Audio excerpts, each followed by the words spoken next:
This is IGN. On Earth, everybody can hear you scream.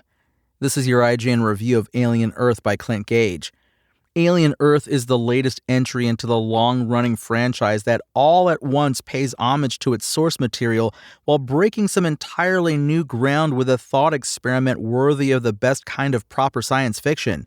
It's an evolution. It's slick and scary, just like every good little xenomorph should be. Ridley Scott's original Alien in 1979 is one of science fiction's biggest pairs of shoes to fill. In fact, I'd say the best the franchise has been since the original was James Cameron's sequel, which was a completely different genre.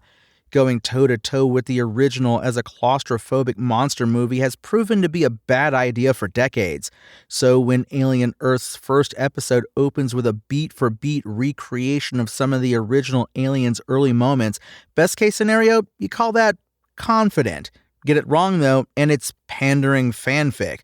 The good news is, Noah Hawley and the writers and directors behind Alien Earth's first season have no intentions of pandering to anybody for anything.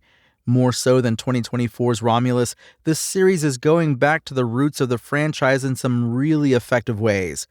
Alien Earth is clearly set in the same universe and, of course, has all the nods and winks and Easter eggs one would expect with a legacy prequel series. But by Hawley and FX's own admission, they're also pretty clearly unconcerned with how Earth actually fits into the established Alien canon. This series, of course, acknowledges the roots of the franchise in a number of ways. The production design is straight out of the 1979 original, as is the wardrobe. The languid edits and slow cross-dissolves will also feel familiar, as will the class struggle playing out between characters eager to remind others of their rank. The music does a lot of heavy nostalgic lifting as well, because Hawley and series composer Jeff Russo are very much not shy about pulling some of those Jerry Goldsmith sounds from the original film. Most importantly, all of those nods to fan service buy Alien Earth the credibility it needs to start caring less about the official timeline of the franchise. It proves the creative team understand what world this show is stepping into, and affords them more latitude to make some different choices. Beyond all the connections to the movies and the creature design, gnarly and otherwise, you can't sleep on the ways this show is expanding Alien as a franchise. The films have grown increasingly fascinated with the synthetics. From Ash's monster in hiding, to Bishop's face turn, to David getting top billing in Prometheus, Alien has always dealt with the artificial, alongside the pure evolutionary machine of the xenomorph. Alien Earth's addition to this lineage comes in the form of the hybrid, a human consciousness ported over to a synthetic body. More specifically, it's terminally ill children being moved from their failing human bodies into new robotic supercomputer models. In this, the far-flung future of the year 2025, when all that's on offer is familiar IP, you have to appreciate the ones that do it right.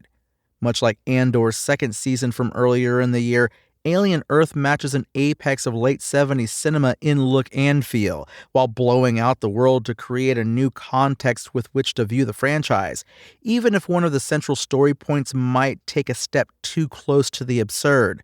Simultaneously providing fans with the eggs, Easter, and xenomorph they expect, and shedding concerns of fitting into continuity, Noah Hawley has made an amazing piece of science fiction on the strength of solid production and creature design, an incredible cast, and needle drops that make me want a cigarette. Alien Earth's IGN score? 9 out of 10.